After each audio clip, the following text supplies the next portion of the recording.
दोस्तों, क्या आप जानते हैं आप अपने जीवन में सच्ची खुशी कैसे प्राप्त कर सकते हैं? या फिर सच में प्यार क्या होता है? क्या आप प्यार को पहचानते हैं और आपकी असली खुशी कहाँ छिपी है? और अपने जीवन को सरल और खूबसूरत कैसे बना सकते हैं?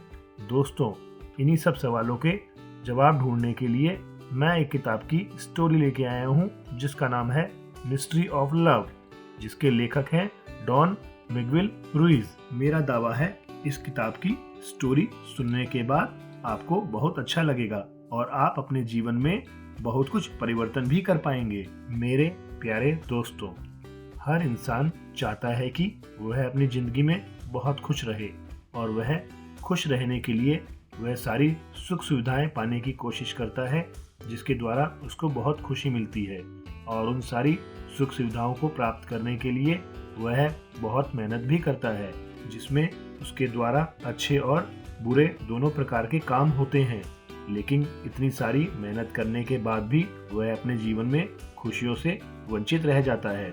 इंसान यह सोचता है कि अगर मेरे पास बहुत सारा पैसा होगा तो मैं अपने जीवन में बहुत खुश रहूंगा, या मेरे पास सारे सुख के साधन होंगे तो मैं अपने जीवन में बहुत खुश रहूंगा, या फिर अच्छा जीवन साथी मिल जाए तो मैं बहुत खुश रहूंगा जो बहुत सुंदर हो और हर अच्छे बुरे वक्त में मेरा साथ दे। लेकिन दोस्तों, क्या खुशी मिलने के बाद भी उसको रोका जा सकता है? आपके जीवन में सबसे महत्वपूर्ण यह होता है आप अपने जीवन में कुछ समय की खुशी के लिए समझौता ना करें। खुश नसीब व्यक्ति तो वह होता है जो अपने खुशियों को संभालकर अपने पूरे जीवन में खुश रहता है, अन्यथा नहीं तो वह छोटी खुशी को पाने के चक्कर में दूसरों को अपना दुश्मन बना बैठता है। हालांकि ऐसा आपने कई बार देखा भी होगा। तो आइए दोस्तों, हम इस किताब की स्टोरी की शुरुआत करते हैं। नमस्कार दोस्तों, मेरा नाम है नवीन मिश्रा और मेरे चैनल बुक्स फॉर लाइफ में आपका हार्दिक स्वागत है। दोस्तों, इसकी शुरुआत करने से पहले अगर आप मेरे चैनल में फर्स्ट टाइम आए हैं तो प्लीज चैनल को सब्सक्राइब जरूर करें, लाइक एंड कमेंट्स करें और बेल आइकन को जरूर प्रेस करें, जिससे कि आगे आने वाली वीडियो की जानकारी आप तक पहुंच सके। और प्लीज वीडियो को अंत तक देखें। पहला टॉपिक है सफलता एक मेंटेलिटी। आज के समय में सारे काम हमारी मेंटेलिटी पर डिपेंड करते हैं। हम अपने जीवन में क्या करें या क्या ना करें ये हम निर्धारित नहीं कर पाते, क्योंकि इसको डिसाइड करता है हमारा मेंटल लेवल। हम पहले से ही अपने दिमाग में यह धारणा बना लेते हैं कि वह इंसान ऐसा होगा या यह काम तो हो ही नहीं सकता, वह इंसान तो गलत ही होगा, यह काम तो कोई कर ही नहीं सकता। किसी भी काम को करने से पहले उसके प्रति विपरीत धारणा हमारा दिमाग बना लेता है। यहाँ ऑथर ने यह बताया है कि हमारा दिमाग किसी भी कार्य या किसी भी व्यक्ति की राय बना लेना जैसी गलत बातों से भरा हुआ है। ऐसी निगेटिव मेंटेलिटी हमें कोई कार्य को करने में रोकती है और हमारे दिल और दिमाग दोनों को गुमराह भी करती है। और यह नकारात्मकता ही हमारी सबसे बड़ी दुश्मन होती है, जो हमें कभी भी सफल व्यक्ति बनने नहीं देती। ऐसा होता है दोस्तों, कई प्रकार के छोटे और बड़े डर हमारे दिल और दिमाग में बैठे होते हैं। इस प्रकार के डर हमारे दिल दिमाग पर बुरी तरह से हावी रहते हैं। इसी प्रकार यह डर हमारे कार्य को रोकते हैं। हम जब भी किसी कार्य को करने के बारे में सोचते हैं तो यह डर हमारे सामने आ जाते हैं और हमें अपने कार्य को करने नहीं देते। ऐसा ही एक रोग हमारे मन में छुपा हुआ होता है, जो किसी भी कार्य को करने का निर्णय नहीं लेने देता, या किसी दूसरे व्यक्ति के बताए जाने या उसके बात पर निर्णय लेने पर ही कार्य करते हैं, अपना खुद का कोई निर्णय नहीं लेते। दोस्तों, यह भी एक प्रकार का रोग ही होता है जो हमें काम करने में रोकता है। दोस्तों, आज के समय में बहुत सारे लोग इसलिए कुछ नहीं कर पाते कि वह अपना सारा समय सोचने में व्यर्थ कर देते हैं और दूसरा व्यक्ति उस कार्य को करके सारा प्रॉफिट कमा लेता है। और हमें तो बस यही लगता है कि समाज क्या कहेगा, हम इतनी पढ़ाई करके इतनी मेहनत क्यों करें, या यह कार्य तो मेरे लेवल का ही नहीं है। बस घर में बैठकर अवसर का इंतजार करते रह जाते हैं और फिर सारा समय निकल जाने के बाद वह अपनी गलती का जिम्मेवार दूसरे को बना देते हैं, जबकि असलियत में तो यह ही होता है कि किसी भी कार्य को करने का प्रयास किया ही नहीं। बस अपने मन में यही धारणा रखी कि मैं ही सही हूँ और बाकी सारे गलत हैं। इस कारण की वजह से वह अपने जीवन में खुशी प्राप्त नहीं कर पाते हैं। टॉपिक 2, मनुष्य के दुख का कारण उसकी अपनी बनी बनाई सोच। अक्सर दोस्तों, मनुष्य अपने दुख का कारण खुद ही होता है, क्योंकि वह अपनी सोच को अपनी सरलता या विपरीत सोच की वजह से दूसरे के प्रति धारणा बना चुका होता है कि वह इंसान तो ऐसा ही होगा। बस इसी सोच की वजह से वह बहुत ही दुखी रहता है। इंसान की धारणा समय समय पर बदलती रहती है। अगर कोई कार्य उसकी इच्छा अनुसार होता है तो वह हमें बहुत अच्छा लगता है, और अगर वह कार्य हमारी इच्छा अनुसार नहीं होता तो वह हमारी सोच बिल्कुल विपरीत हो जाती है। व्यक्ति कभी भी उस कार्य या उस सोच की बारीकी को नहीं समझता। वह केवल अपनी इच्छा के अनुसार ही चलता है, पर अपनी जरूरत को समझता है, जिस कारण से वह बहुत लंबे समय तक खुश नहीं रहता। और दोस्तों, हमारी सोच की वजह से हमारे बिहेवियर में भी चेंज आता है, और उसी गलत बिहेवियर की वजह से हम बहुत लंबे समय तक मानसिक रूप से परेशान भी रहते हैं और दूसरे लोगों से अपने रिश्ते खराब कर बैठते हैं। अपने द्वारा देखी गई या सुनी गई बातों को जानना और फिर उसको समझना और फिर उस पर अपना सही निर्णय लेना ही आपको लंबे समय के लिए खुशी प्रदान कर सकता है। अन्यथा अपने दिमाग के द्वारा बनाई गई सोच, जिसका कोई आधार नहीं होता, ऐसी मानसिकता हमें जिंदगी भर के लिए दुख का कारण बनने को मजबूर कर देती है। टॉपिक 3, आपकी खुशी आपके अंदर ही छुपी हुई है। दोस्तों, अक्सर यह देखा गया है कि एक इंसान अक्सर अपने आप को जाने बिना खुशी ढूंढने बाहर निकल जाता है, और उसको हमेशा यह लगता है कि मैं अपनी ज़रूरत या अपनी कमी को पूरा करके अपने आप को खुश रख सकता हूँ, या बहुत सारे पैसे कमा सकता हूँ, या ऐसो आराम व कहीं घूमकर। लेकिन ऐसी सोच आपको ज़्यादा लंबे समय तक खुश नहीं रहने देती।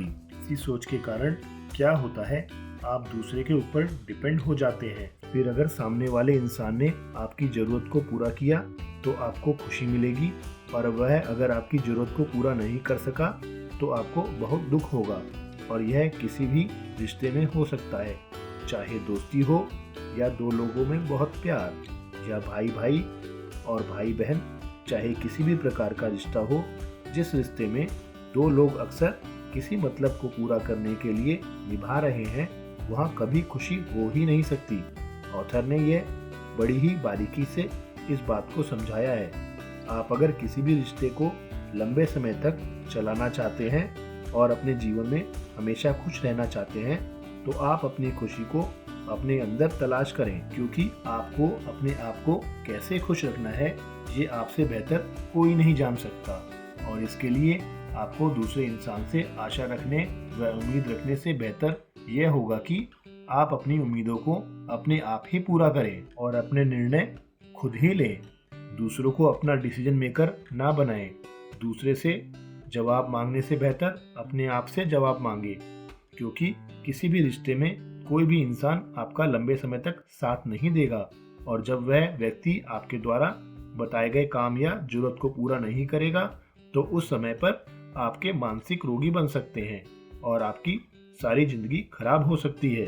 अन्यथा इस बात को जल्द ही समझ लिया जाए कि किसी से उम्मीद रखना और उस व्यक्ति के इशारे से अपने जीवन को चलाना आपको कितना भारी पड़ सकता है। तो आप अपने ऊपर विश्वास रखकर अपनी जिंदगी भी खुशी से जिएंगे, और आपका साथी भी अपनी जिंदगी को बहुत खुशी से जिएगा, और इस खुशी को आप जिंदगी भर आनंद ले सकेंगे। टॉपिक 4, रिश्ते इम्पोर्टेंट होते हैं और स्वतंत्रता भी आवश्यक है। दोस्तों, वैसे तो रिश्ते हमारी जिंदगी की कमी को पूरा करते हैं, हमारी जिंदगी में खुशी लाते हैं, लेकिन ऐसा बहुत ही कम देखने को मिलता है कि किसी भी रिश्ते में कोई परेशानियां ना हो, एक दूसरे के लिए सच्चा प्यार हो। वैसे तो इस किताब में ऑथर का मानना है कि इस दुनिया में एक आदर्श रिश्ता होना असंभव ही है, क्योंकि प्रकृति ने यहाँ पर हर एक मनुष्य को अलग सोच, अलग समझ दी है और अलग व्यवहार दिया है। जब दो लोग एक रिश्ते में बनते हैं तो पूरी संभावना होती है कि इन दोनों में टकराव होना स्वाभाविक है, लेकिन यहाँ पर दो लोग जिनका स्वभाव अलग होता है वह एक दूसरे को जानकर या उसके दिमाग को पढ़कर अपने रिश्तों को बेहतर बना लेते हैं। लेकिन यहाँ इतना आसान नहीं होता, क्योंकि यहाँ पर एक दूसरे को समझना और एक दूसरे की जरूरत को समझते हुए एक बैलेंस बनाना बहुत ही जरूरी होता है। क्योंकि मनुष्य का दिमाग हमेशा सामने वाले व्यक्ति से एडजस्टमेंट की उम्मीद रखता है। खुद वह किसी भी प्रकार की एडजस्टमेंट को नहीं करना चाहता, क्योंकि व्यक्ति अपनी सोच को सर्वप्रथम रखता है। लेकिन अपने रिश्तों को लंबे समय तक चलाने और बेहतर बनाने के लिए अपने रिश्तों को सम्मान और स्वतंत्रता दोनों ही देनी आवश्यक है। और यह दोनों चीजें तभी सफल हैं कि जब आप अपने साथी की जरूरत और उसके दिक्कत को अपना समझना और समय पर उसकी मदद करना और उसको स्वतंत्रता दें, उसको अपनी इच्छा से जीने दें, उस पर अपना किसी भी प्रकार का अधिकार ना जताएं और ना ही किसी भी प्रकार का अपमानजनक दबाव ना बनाएं। आपके ऐसा करने से सामने वाले व्यक्ति के दिमाग में भी आपके प्रति ऐसा ही व्यवहार उत्पन्न होगा और आप भी अपने रिश्तों को स्वतंत्रता और सम्मान से व्यतीत करेंगे। और फिर आप अपने जीवन में एक महत्वपूर्ण, एक खूबसूरत बदलाव पाएंगे। दोस्तों, माफ करने के लिए एक बड़ा दिल चाहिए होता है, जो हर किसी के पास नहीं होता। यह जानते हुए भी वह ऐसा कर ही नहीं पाते। ऑथर भी इस किताब में यही समझाना चाहते हैं कि किसी को माफ करके हम अपनी खुशियों का दरवाजा खोल सकते हैं, और ऐसा करके आपको इतनी खुशी मिलेगी कि आप इसका अंदाजा भी नहीं लगा सकते। माना तो यह जाता है कि आपको अपने दुश्मन को भी माफ कर देना चाहिए, चाहे आपकी दुश्मनी कितनी भी पुरानी क्यों ना हो। दोस्तों, मैं जानता हूँ कि ऐसा करना कतई आसान नहीं होता, क्योंकि कुछ लोगों के द्वारा हमारे जीवन में की गई गलतियाँ इतनी भयानक होती हैं कि उनकी वजह से हमारा जीवन जीने का नजरिया पूरी तरीके से बदल चुका होता है। उनके द्वारा दिए गए धोखे की वजह से हम अपनी पूरी जिंदगी में किसी पर अपना विश्वास बना ही नहीं पाते, तो भला उन्हें माफ करना इतना आसान नहीं होता। लेकिन यहाँ ऑथर कहते हैं कि हमें उन्हें माफ करना आना चाहिए। अगर हम ऐसा नहीं करते हैं तो हम अपने दिल और दिमाग में उस व्यक्ति के प्रति इतनी नफरत बढ़ा चुके होते हैं कि उसकी वजह से उस व्यक्ति का तो पता नहीं, लेकिन हम अपने जीवन को एक बर्बादी की तरफ मोड़ देते हैं और सामने वाले के प्रति नफरत की भावना को लेकर अपनी जिंदगी को खराब कर लेते हैं। हमारे देश के साहित्य में भी यही समझाया गया है कि माफ करना तो वीरों की निशानी होती है, और हमारे देश में महापुरुषों के द्वारा भी यही कहा गया है। लेकिन अगर आप फिर भी किसी व्यक्ति को अपनी जिंदगी में माफ नहीं कर पाते हैं, तो ऑथर कहते हैं कि इस सिचुएशन में उस व्यक्ति के प्रति हमारे पास जितनी भी बुराई, जितने भी बुरे विचार और अनुभव है, उनको छोड़ देना चाहिए। ऐसा करने से आप उनको धीरे धीरे करके माफ ही कर देते हैं। हो सकता है आपको सबसे ज्यादा हर्ट आपके बेस्ट फ्रेंड ने किया हो, या हो सकता है आप जिसको बहुत ज्यादा प्यार करते थे उसने आपको बहुत हर्ट किया हो। हमें ऐसे विचारों को छोड़ देना चाहिए, क्योंकि यह हमारे बीती हुई सोच होती है, और इस सोच से अपने भविष्य को खराब करना कहाँ की बुद्धिमानी है।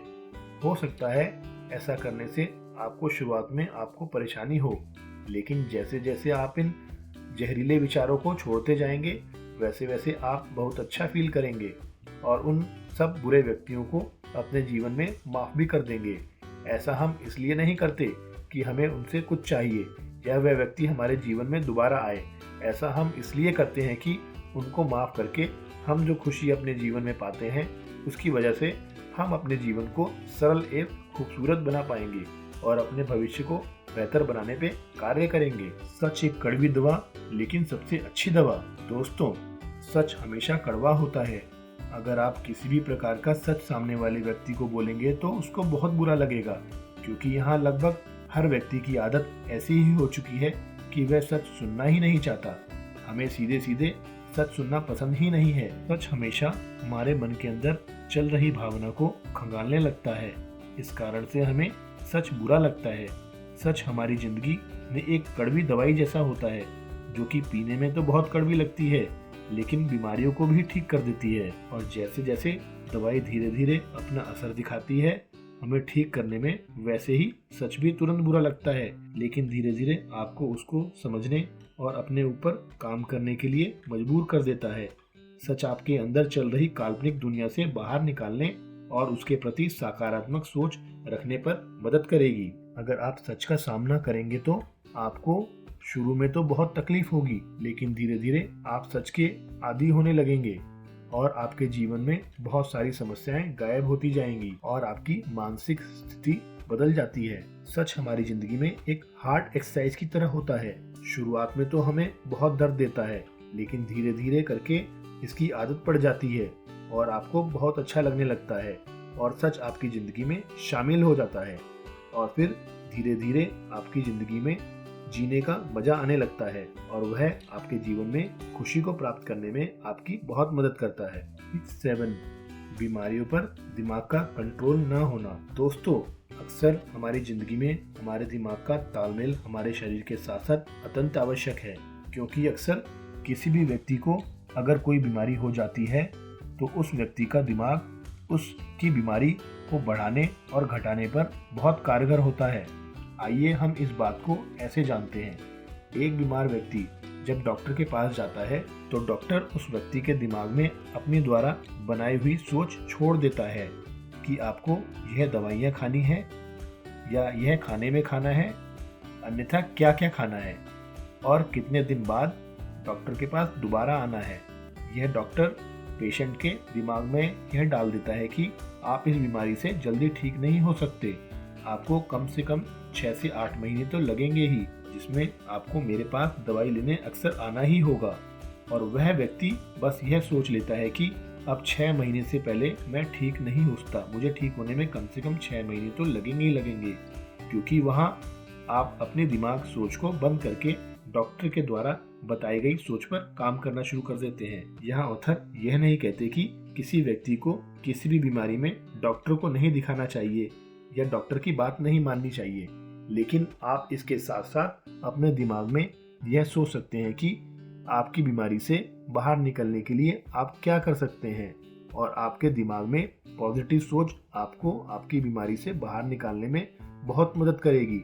दोस्तों, बीमारी ही नहीं, अपने जीवन में बहुत सारे कार्य हमारे ऐसे भी होते हैं जहां हमारी पॉजिटिव सोच हमारे को हमारे काम में बहुत मदद करती है और आप अपने जीवन को बहुत खुशी होकर जी सकते हो एक पॉजिटिव सोच रखते हुए।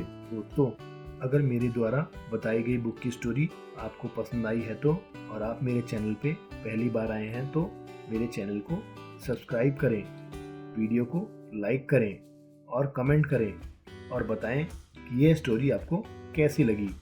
आपके द्वारा मेरे चैनल को सब्सक्राइब करने से बहुत मदद मिलेगी और मुझे बहुत अच्छा लगेगा और मैं आपके लिए आगे और भी अच्छी बुक्स की स्टोरी पर वीडियो बनाकर लाऊंगा जो आपको बहुत पसंद आएगी। मेरे वीडियो को अंत तक पूरा देखने के लिए आपका बहुत धन्यवाद।